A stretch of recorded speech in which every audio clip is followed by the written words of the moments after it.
The FedLife podcast is presented by Serving Those Who Serve, a fiduciary, fee-based financial planning firm serving federal government employees and retirees all over the country. This podcast is for informational purposes only and is not intended to be taken as financial advice. All listeners should consult their personal advisors before taking any action. The opinions expressed by our hosts are their own and do not reflect the views, policies, or position of Raymond James. Securities are offered through Raymond James Financial Services, Inc., member FINRA SIPC. Investment advisory services are offered through Raymond James Financial Services Advisors, Inc. Serving Those Who Serve is not a registered broker-dealer and is independent of Raymond James Financial Services, Inc. And now, here are your hosts. Dan Sipe serves as a branch manager for Raymond James Financial Services and Serving Those Who Serve. Ed Zerndorfer is our guest and federal benefits expert in the space. Hello and welcome to this episode of the FedLife podcast. I am your host, Dan Sipe. Additionally, I'm the branch manager here at Serving Those Who Serve and Lee Sipe and Associates. I'm going to begin, as I always do, by saying thank you. Thank you for your service to the government, to the country, to me, to everyone. You don't hear that enough. You're always going to hear it here. Another thing you're always going to hear is my buddy, the guru, Ed Zerndorfer. He is back here once again as part of our ongoing mission to reach, teach, and serve you, the career civilian feds. Once again, our regular listeners will know we're going to follow Ed's Fed Zone articles. This gives us one more way to reach and teach.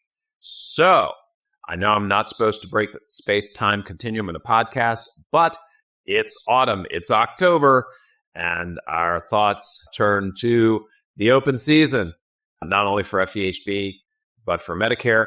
And Ed, you're leading us off with a great article for our feds who might be using private Medicare Advantage plans. So you open your article with a quick primer on the parts of Medicare. So tell us, what are they? Okay, Dan, the parts to Medicare are, first of all, the original Medicare. That's Medicare Part A, the hospital insurance, Medicare Part B, the medical insurance. That started back in 1965. Those two parts of Medicare are run by the Center for Medicare and Medicaid Services, CMS. The other parts of Medicare, namely Medicare, they used to call it Medicare Part C, Medicare Choice Plans, they're called Medicare Advantage Plans. And we have Medicare Part D, the prescription drug program, which the Medicare Advantage Plans really got started in the early 2000s. Medicare Part D got started around 2007. Those parts of Medicare are run by private insurance companies with rules set by the Center for Medicare and Medicaid Services. There are about 40 Medicare Advantage plans available now during 2024. I think about the same number will be available for 2025. And for Medicare Part D, there's probably about 60 Medicare Part D plans. So those are the parts of Medicare. Wow. And 60. That number's really bumping up there. And then, as you and I are both familiar, you head into what seems to be the number one question that we always run into related to FEHB and Medicare Part B. So talk a little bit about that one. Yes, one of the most often asked questions I get from federal retirees who reach the age of 65, should I enroll in Medicare? Should I enroll? Well, the answer is yes and no. And the reason I say yes is because Medicare Part A, the hospital insurance is free.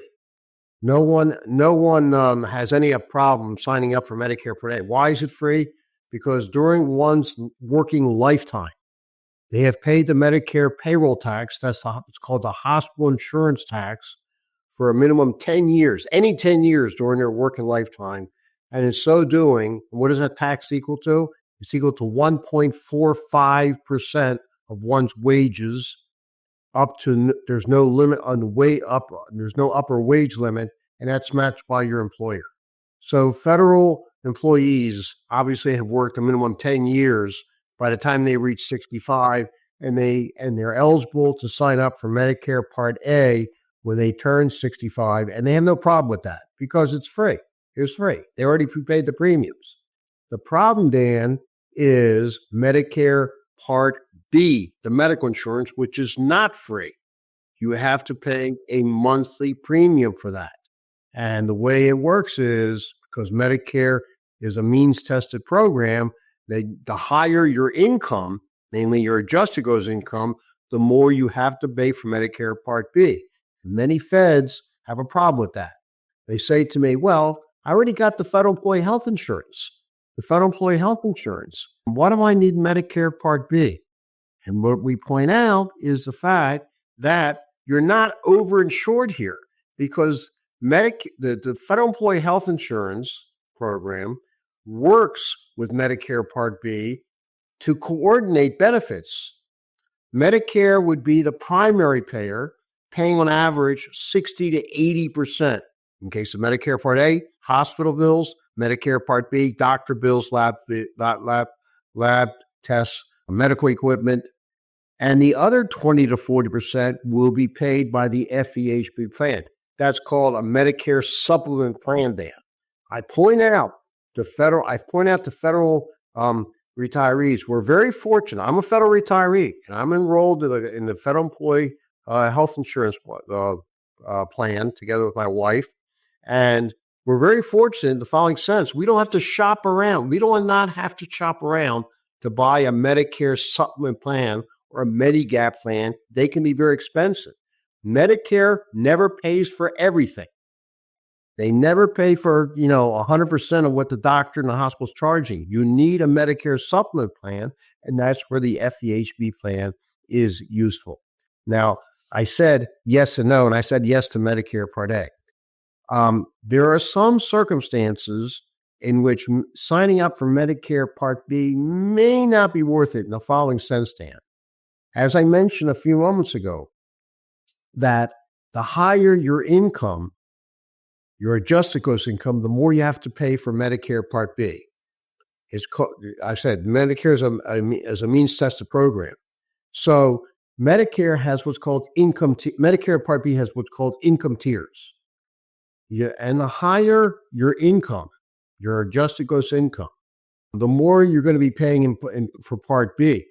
The additional costs for Medicare Part B, as you progress to higher income tiers, these are called income-related monthly adjustment amounts, IRMAA, IRMAA. And if someone is way up there in IRMAA, I'm talking about, Dan, $550 to $600 a month more for Medicare Part B above the base premium, it may not be worth signing up for Medicare Part B because it doesn't justify the fact that the Medicare Part B will be paying most of the expenses, and the FEHB plan will pay the difference. So in that case, I would say maybe it doesn't work. I'd have to run some numbers here. But as we're going to talk about in a few moments here, we're going to be talking about Medicare Advantage and Medicare Part D, which have gotten more attractive.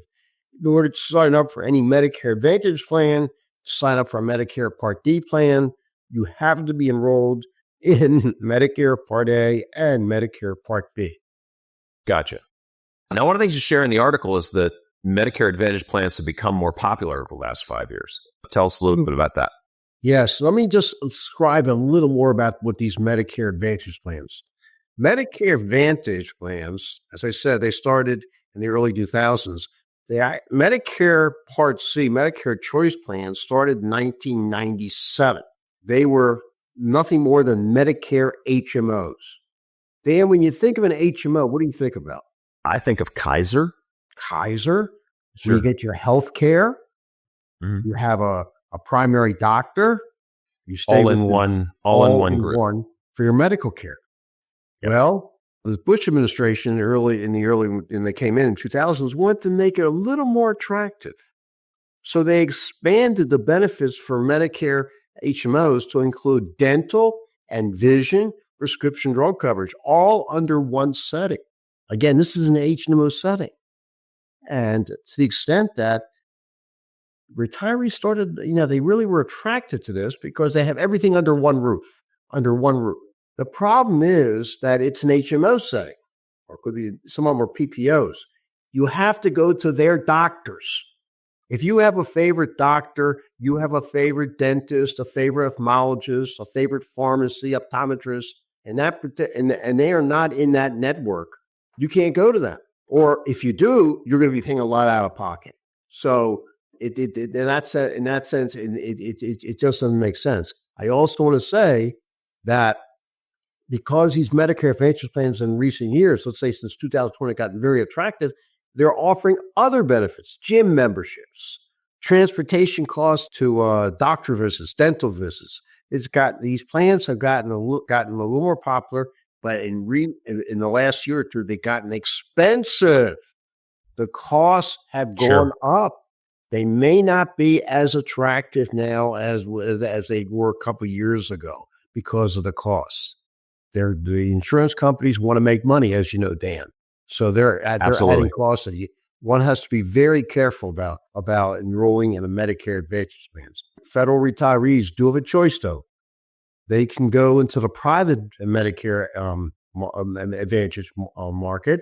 There's coming an open season coming up, starting October 15th through December 7th, in which anybody who wants to enroll in a Medicare Advantage plan can do so. It's called the Annual Enrollment Period. And if you are a federal retiree enrolled in Medicare Part A and Medicare Part B, you have the option of enrolling in a private Medicare Advantage plans. Now, the question comes up, wait a minute. I'm a federal retiree. I'm under the Federal Employee Health Insurance Program. Am I allowed to do that? Am I allowed to go on the outside, get out of the FEHB, and enroll in a private Medicare Advantage plan? Well, the answer is yes, because you're really not getting out of the FEHB program. You are suspending your coverage. There's a difference between dropping FEHB and getting the program. Sure. When you are a retiree, we talk about this all the time, Dan. It's called the 11th commandment. If you are a retiree, thou shalt never, ever drop out of the FEHB program. Because if you do, you cannot get back in. But there are two exceptions. One exception is if you like to try a Medicare, a private Medicare Advantage plan, you could suspend. I use the keyword suspend your FEHB coverage. And now you would do that during this coming open season in November. And then you're going to enroll in a private Medicare Advantage plan between October 15th and December 7th. And coverage would take effect January 7th. And come next year, around this time, I really didn't like that private Medicare Advantage plan. Then during the annual open season, you would drop out and then get back into the FEHB program during the benefits open season in November. One last thing. I caution federal retirees about these private Medicare Advantage plans. One other thing, that when you are a federal retiree, just like when you are an employee, the government's paying on average 72 to 75% of your premiums. That's true no matter which type of health insurance plan you're enrolled in. 72 to 75%. So if you enroll in a Medicare Advantage plan offered through the Federal Employee Health Insurance, the government's going to be paying 72 to 75% of the premiums. Well, that's not the case if you try a private Medicare Advantage plan. You're on your own. You're going to be paying the entire cost of premiums. It's something you need to consider. That's good stuff, Ed. And now also in the article, you mentioned there's some big news coming about Medicare Part D. What is that? Medicare Part D is the prescription drug program. It started back in 2007. And what Medicare Part D covers is what we call catastrophic drug expenses. Drug expenses. Now, how do you define catastrophic drug expenses? Well, the people at Medicare did that. For this year in 2024, it's if you're paying more than $8,000 out of pocket for prescription drugs, you're a candidate for Medicare Part D. Hopefully no one will ever be at that point, get to that point. Sure. And they're not paying for everything beyond that point. You have to pay a certain percentage up to that point. But as a result of the Inflation Reduction Act of 2022, effective January 1st, 2025, that catastrophic drug expense limit will be lowered to $2,000. Now, what that means is that Medicare Part D could be more attractive for many federal retirees.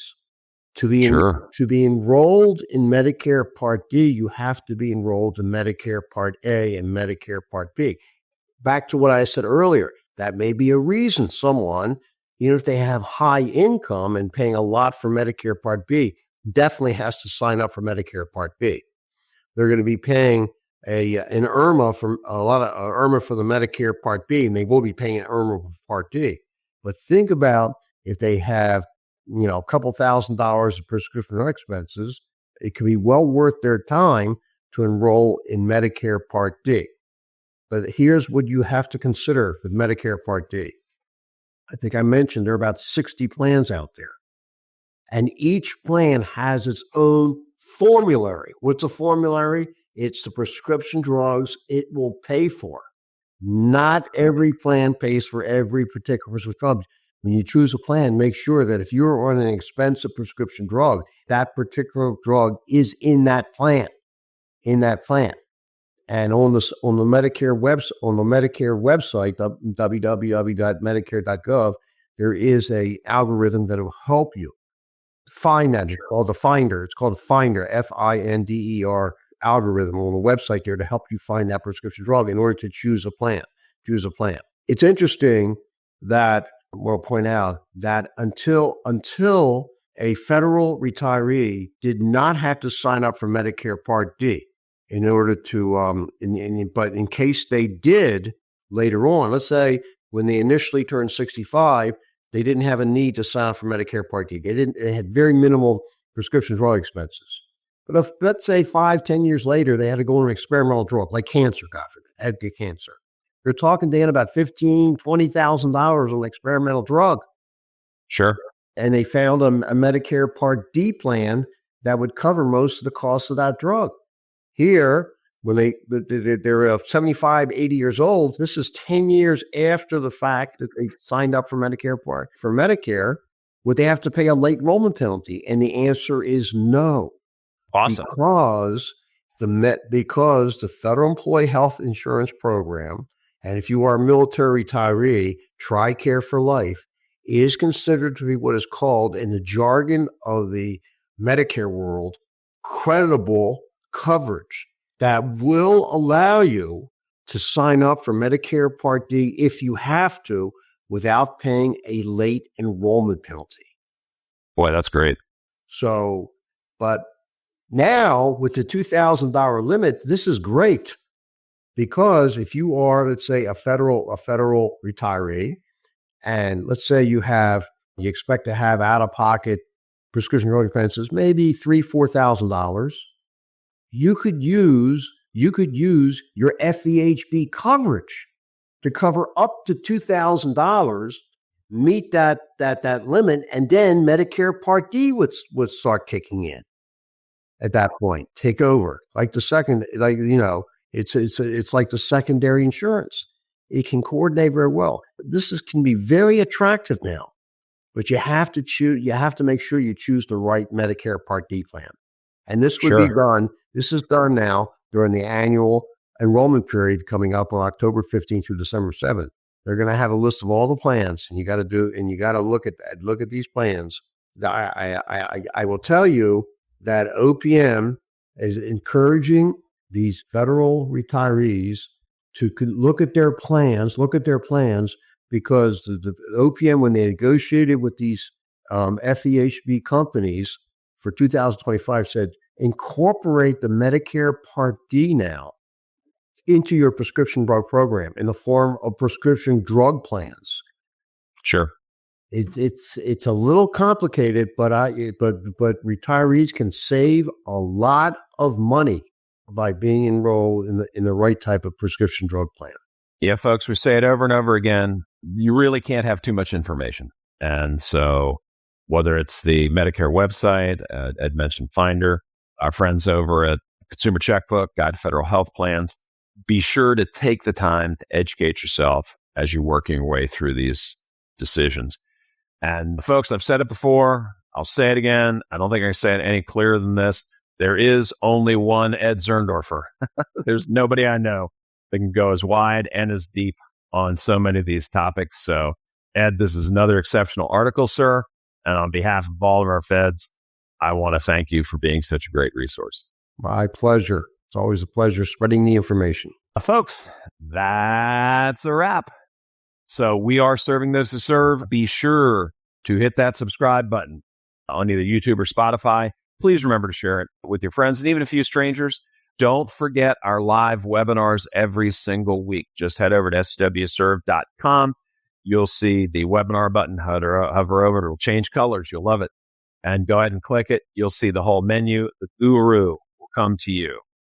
Reach you where you are, teach you where you are, and above all, we can serve you. Sign up for one, sign up for all. Share that page with your friends. I promise you they will thank you. And also, don't forget, read Ed every single week in the Fed Zone. That's fed-zone.com. So, in closing, for Ed, the crew at Serving Those Who Serve, and me, Dan Sipe, closing as I always do by saying, good luck, Godspeed, and above all, remember, it's your Fed life.